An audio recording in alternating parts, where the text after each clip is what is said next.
ये जो लोग टीआरपी लूटते हैं ये कह करके कि हमको पूरी दुनिया को हिंदूवादी बनाना है, भारत को हिंदुस्तान बनाना है, उन टीआरपी लूटने वाले लोगों से भी कहना चाहता हूं, चाहे वो लैपटॉप बाबा हो, चाहे दुनिया का कोई भी साधु हो, चाहे किसी भी आश्रम अखाड़े का साधु हो, चाहे वो जैन साधु हो और चाहे वो धीरेन्द्र शास्त्री हो, कोई भी हो, मानवता के इतिहास के साथ इतना खिलवाड़ किया है हमारे लोगों ने। आज भौतिकता की चकाचौंध पे सरकार ने भी बहुत खिलवाड़ किया। सरकार अंडर रूल चलती है, सिस्टम में धक्का लगाओ, अपना काम साधो और आगे बढ़ो। जो वो लोग गाय को गौमाता कहते थे वो गाय का जिंदा ट्रांसपोर्ट कर रहे हैं। पहले मार करके मीट ट्रांसपोर्ट टेक्नोलॉजी में जहां से गाय सिस्टम पे खड़ी करी जाती थी वहां पर डिब्बा बंद मांस निकल करके सीधे आता था और विदेश चला जाता था। अभी पॉलिसी लेकर के आ गए कि हमें अब जिंदा गाय ट्रांसपोर्ट करनी है और हिंदू राष्ट्र बनाने की बात भी करते हैं और गौमाता के मांस को बेचने की भी बात करते हैं। ऐसी कंट्रोवर्सी के साथ हिंदुस्तान कभी हिंदुस्तान बन नहीं सकता। ये भारत था, भारत रहेगा। हिंदुस्तान बनाने के लिए अभी कई कौमों को जन्म लेना पड़ेगा, क्योंकि हिंदुस्तान अगर भारत को बनाना है तो सबसे पहले रूल लाना पड़ेगा। किसी भी घर में, किसी भी स्थान पर, किसी भी स्पॉट पे, किसी भी जिले में, किसी भी कैटल स्पॉट पे जहां पर आपके ये जो बनाए जाते हैं, स्लाटर हाउस बनाए जाते हैं, वहां पर जब तक हिंदुस्तान में रहने वाले लोग गाय को कटने से बचा नहीं पाएंगे तब तक हिंदुस्तान बनाने का ढोंग धतूरा छोड़ देना चाहिए। ये जो लोग टीआरपी लूटते हैं ये कह करके कि हमको पूरी दुनिया को हिंदूवादी बनाना है, भारत को हिंदुस्तान बनाना है, उन टीआरपी लूटने वाले लोगों से भी कहना चाहता हूं कि सबसे पहले गौवध के ऊपर प्रतिबंध लगाने के लिए टीका चंदन वालों से आप बोलने का प्रयास करिए। हो सके तो वीडियो क्लिपिंग को काट करके बताइएगा दूसरों को, क्योंकि हिंदुस्तान तो बनाना चाहते हैं और गौवध में प्रतिबंध नहीं लगाना चाहते। और कुछ लोग तो ऐसे हैं कि गाय को बस बचाएंगे, भैंस नहीं बचाएंगे, क्योंकि गाय हमारी माता है।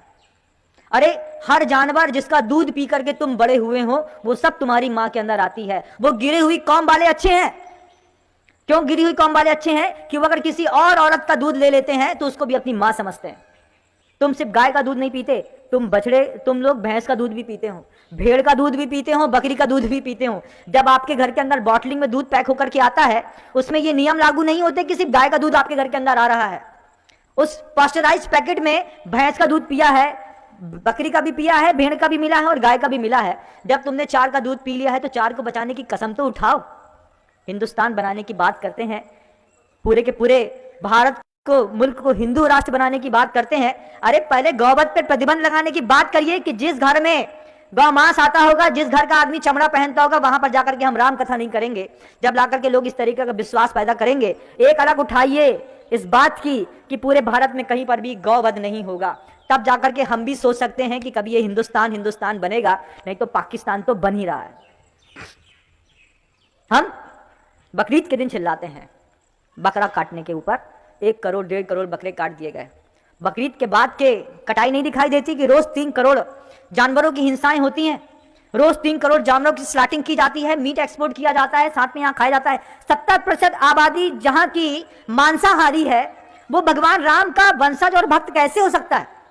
वाल्मीकि रामायण कुछ कहती है और आप करते कुछ और हैं, और अपने आप को ये भी कहते हैं कि हम आगे चल के 30 सालों में इसको हिंदुस्तान बना देंगे।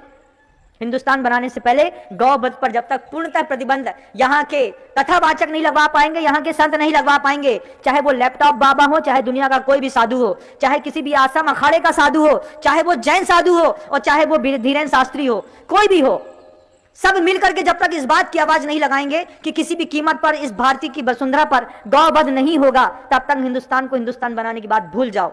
कल वो 18 करोड़ थे, आज 40 करोड़ हैं, कल 140 करोड़ होंगे।